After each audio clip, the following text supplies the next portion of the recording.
नमस्कार दोस्तों, इस वर्ष 76 ईयर्स ऑफ इंडिपेंडेंट इंडिया का हम मना रहे हैं।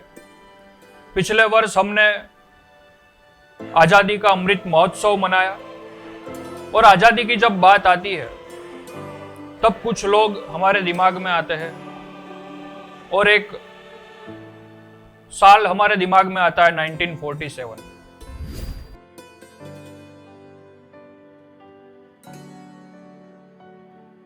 भारत के अलग अलग क्षेत्रों में अलग अलग लोगों ने अपनी तरीके से लड़ाइयाँ लड़ी और जैसे मैंने आगे बताया, इनमें से कुछ लोगों का नाम हम जानते हैं और कुछ लोगों का तो शायद नाम भी हमें मालूम नहीं। आज हम कुछ ऐसे ही फ्रीडम फाइटर्स के बारे में बात करेंगे। हिंदुस्तान के आज़ादी की कहानी कुछ उन लोगों की जिनके बलिदान से हिंदुस्तान की आज़ादी का सूरज सर चढ़कर बोला। तो हमारी बात शुरू होती है सन 1857, लेकिन इससे पहले भी कुछ लोग रहे जिन्होंने अंग्रेजों के खिलाफ विद्रोह किया था। मंगल पांडे आजादी की कहानी का प्रथम नायक। सन 1857 ब्रिटिश कॉलोनियल एम्पायर का क्रूर और दमनकारी चेहरा मतलब ब्रिटिश ईस्ट इंडिया कंपनी।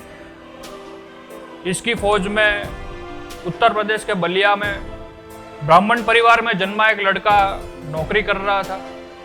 आप कहीं नौकरी कर रहे हो और आपकी कंपनी आपको कुछ ऐसा काम करने को बोले जो आपकी निजी विचारों से विरुद्ध हो, तो शायद आप मना कर दो, तो ज़्यादा से ज़्यादा कंपनी आपको निकाल देंगी, जान से नहीं मारती। ब्रिटिश ईस्ट इंडिया कंपनी के लिए मैंने दमनकारी वर्ड्स बहुत सोच समझ कर यूज़ किया। कंपनी ने सिपाहियों को कुछ ऐसी राइफल्स दी जिनमें बारूद भरने के लिए कारतूस को दांतों से काटना पड़ता था और उससे मंगल पांडे की धार्मिक भावनाओं को आहत हो रहा था, क्योंकि कारतूस का बाहरी हिस्सा चर्बी से बना था। और मंगल पांडे ने इसके लिए विद्रोह शुरू किया। विद्रोह के परिणाम स्वरूप मंगल पांडे को फांसी दी गई और मंगल पांडे का बलिदान आजादी नाम के बारूद में पहली चिंगारी थी और इंडियन रिबेलियन ऑफ 1857 का आरंभ हुआ। नाना साहेब पेशवा द्वितीय 1857 में महाराष्ट्र साम्राज्य के आखिरी पेशवा थे। नाना साहेब ने ब्रिटिश फोर्स के खिलाफ 6 जून 1857 में 12-15 हजार सिपाहियों के साथ अटैक कर दिया। ह्यूज व्हीलर ब्रिटिश फोर्स को लीड कर रहे थे और 27 जून 1857 में ह्यूज व्हीलर ने अपनी फोर्स के साथ सरेंडर कर दिया। तात्या टोपे का पूरा नाम रामचंद्रन पांडुरंग येवलेकर था। 1814 में महाराष्ट्र के येवला गांव में जन्मे तात्या टोपे नाना साहेब पेशवा द्वितीय के मुंशी थे और सलाहकार थे। और इतना ही नहीं, वो एक योद्धा भी थे, एक ऐसा योद्धा जिसने अंग्रेजों के खिलाफ 150 से ज्यादा लड़ाइयाँ लड़ी थी, अंग्रेजों के 10,000 से ज्यादा सैनिकों को मार गिराया था, लेकिन वो कभी पकड़े नहीं। और इसमें भी हिस्टोरियंस के अलग अलग मत। Begum Hazrat Mahal, the revolutionary queen of Awadh. 1856 में ब्रिटिश ईस्ट इंडिया कंपनी ने अवध को हड़प लिया और नवाब को बंगाल भेज दिया और इसके खिलाफ हजरत महल ने विद्रोह किया और सत्ता अपने हाथ में ली। और सत्ता हाथ में लेकर नाना साहेब पेशवा द्वितीय के साथ मिलकर अंग्रेजों के खिलाफ विद्रोह किया। विद्रोह का कारण ब्रिटिश ईस्ट इंडिया कंपनी में भारतीय सैनिक उस समय जो काम कर रहे थे, अंग्रेजों के द्वारा उनको कार्टेज मुंह से खोलने के लिए, मीट खाने के लिए फोर्स किया जा रहा था। रोड और इंफ्रास्ट्रक्चर के नाम पर भारतीय रिलीजियस प्लेसेस को तोड़ा जा रहा था और उसके लिए उन्होंने विद्रोह किया। वीर कुंवर सिंह 1777 जगदीशपुर, जो आज का बिहार है, उसमें जन्मे वीर कुंवर सिंह को साहस और शौर्य अपने पिता से विरासत में मिला था और इससे जगदीशपुर की जमीन पर अंग्रेजों को पैर रखने नहीं दिया था।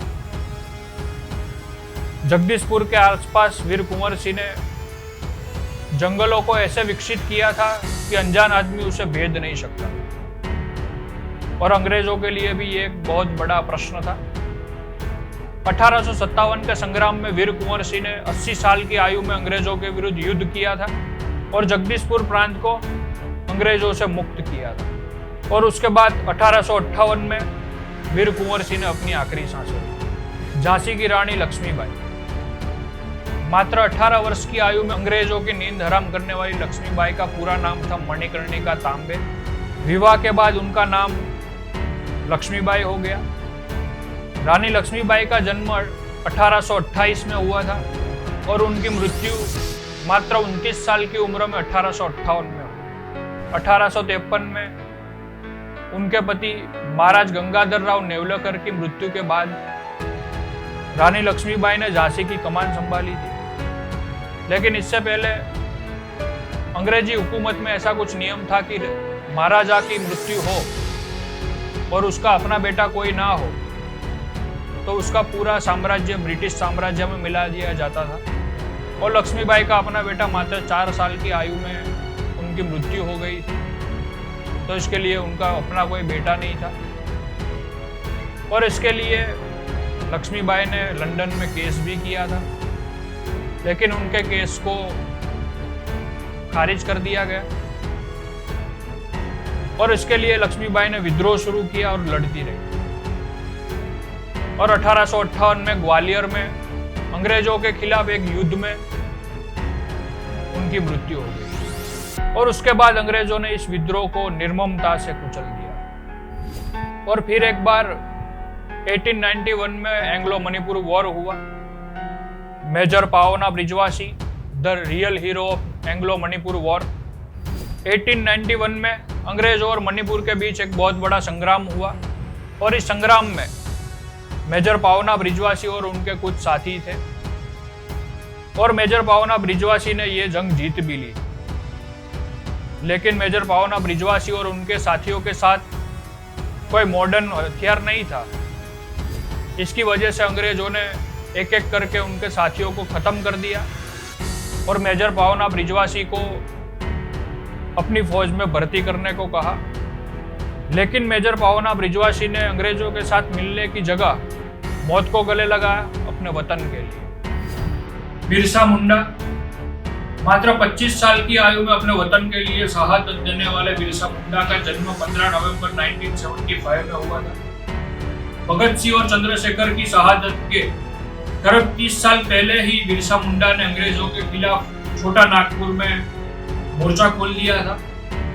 बिरसा मुंडा की गिरफ्तारी के बाद अंग्रेजों ने तय किया कि उन्हें जेल से कोर्ट तक जंजीरों और बेड़ियों से बांध कर लाया जाए, ताकि आम लोगों को पता चले कि अंग्रेजों के खिलाफ जाने पर क्या हालत होगी। बिरसा मुंडा को बुरी तरह से मारा गया था, लेकिन उनके चेहरे पर एक संतोष भी था कि अब उनके लोगों को पता चल गया कि जुल्म के खिलाफ विद्रोह की आवाज कैसे उठानी। और आज देश का एक बहुत बड़ा समूह उन्हें भगवान बिरसा मुंडा के नाम से भी जानता। और इसी के साथ एक और सदी का अंत हुआ, नई सदी का प्रारंभ। नई सदी के प्रारंभ के साथ नए स्वतंत्र सेनानी आए, जिसके बारे में हम नेक्स्ट पार्ट में जानेंगे। आई होप ये वीडियो आपको पसंद आया होगा, तो इसे ज़्यादा से ज़्यादा शेयर करें, ज़्यादा से ज़्यादा लाइक करें और इस चैनल को सब्सक्राइब करें ताकि हमारा मोटिवेशन बना रहे। मिलते हैं नेक्स्ट पार्ट में, तब तक के लिए जय हिंद, जय भारत, नमस्कार।